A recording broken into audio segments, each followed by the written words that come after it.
Carla Holt is in the newsroom and begins our team coverage with some breaking news. Hi, Carla. Hi there, Rena. We are hearing those calls for impeachment, even invoking the 25th Amendment. Just moments ago, Minnesota Representative Ilhan Omar shared her reasons for writing up articles of impeachment. We are also learning more about the 4 people who died during the storming of the Capitol.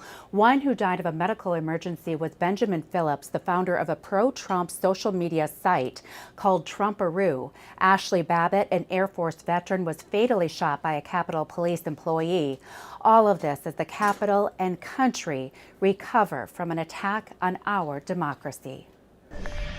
Our nation's capital today filled with sunlight and a show of force.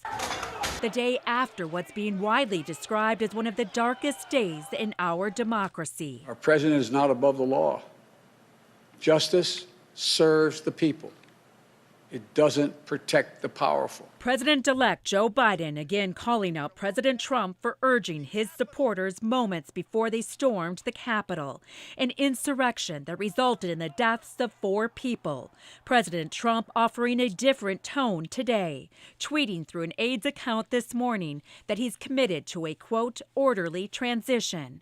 But for Democratic leaders and some Republicans, that's not enough. I joined the Senate Democratic leader in calling on the Vice President to remove this president by immediately invoking the 25th Amendment. Repercussions for the president amid resignations from his staff. Among the highest profile, Transportation Secretary Elaine Chao, former Chief of Staff and current Special Envoy to Northern Ireland, Mick Mulvaney. You can't do it. I can't stay. Former Attorney General William Barr also blasting the president for his, quote, betrayal, orchestrating a mob to pressure Congress.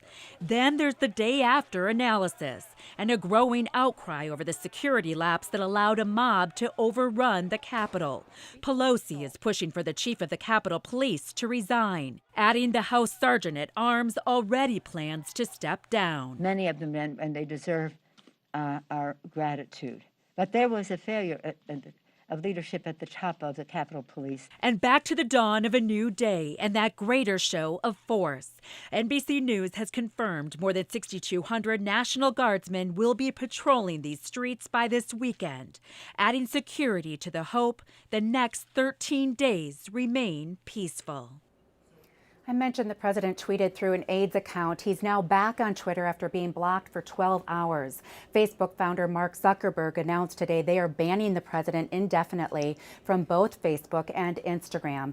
And all of this, Rena, as the world watches. American allies have responded with concern. Adversaries like Russia, China, and Iran almost gloating today. Certainly a day we will never forget. Thank you, Carla.